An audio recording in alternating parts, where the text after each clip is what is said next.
Halo, perkenalkan nama saya Yansis Kalairi. Saya adalah salah satu mahasiswa dari Fakultas Psikologi Universitas Proklamasi 45. Pada kesempatan ini kita akan belajar mengenai stres dan cara menghadapinya. Menurut Robert S. Feldman menyatakan, stres adalah suatu proses yang menilai suatu peristiwa sebagai suatu yang mengancam, menantang, ataupun membahayakan, dan individu merespon peristiwa itu pada level fisiologis, emosional, kognitif, dan perilaku.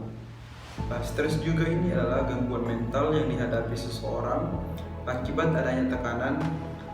Tekanan ini muncul dari kegagalan individu dalam memenuhi kebutuhan atau keinginannya. Tekanan ini bisa berasal dari dalam diri ataupun dari luar.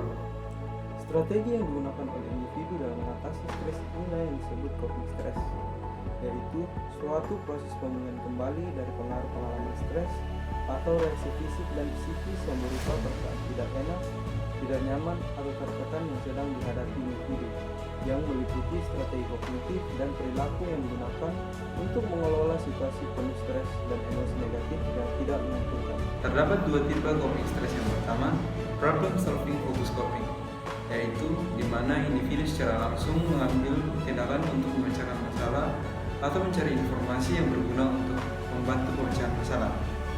Terdapat beberapa aspek yang dapat dilakukan dalam pemecahan problem focus coping. Yang pertama itu keaktifan diri, yaitu suatu tindakan untuk mencoba menghilangkan atau mengelabui penyebab stres atau memperbaiki akibatnya dengan cara langsung.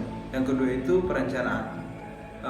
Dari perencanaan ini kita memikirkan tentang bagaimana mengatasi penyebab stres, antara lain dengan membuat strategi untuk bertindak, memikirkan tentang langkah upaya yang perlu diambil dalam menangani suatu masalah.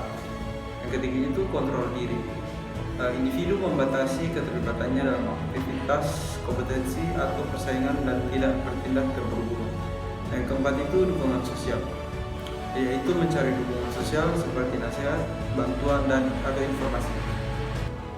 Tipe yang kedua yaitu emotion focus coping, di mana individu lebih menekankan pada usaha menurunkan emosi negatif yang dirasakan ketika menghadapi masalah atau tekanan.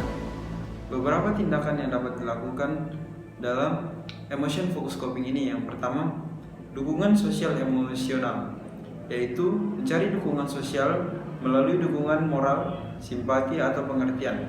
Kedua, penerimaan, sesuatu yang penuh dengan stres dan keadaannya memaksa untuk mengatasi masalah tersebut. Ketiga, penolakan, respon yang kadang-kadang muncul dalam penilaian utama. Hal penolakan ini sering dinyatakan bahwa penolakan berguna meminimalkan tekanan dan dengan demikian memfasilitasi coping, atau bisa dikatakan bahwa penolakan hanya menciptakan masalah tambahan kecuali stresor menguntungkan dapat diabaikan. Yang keempat, religiusitas, sikap individu dalam menenangkan dan menyelesaikan masalah secara keagamaan.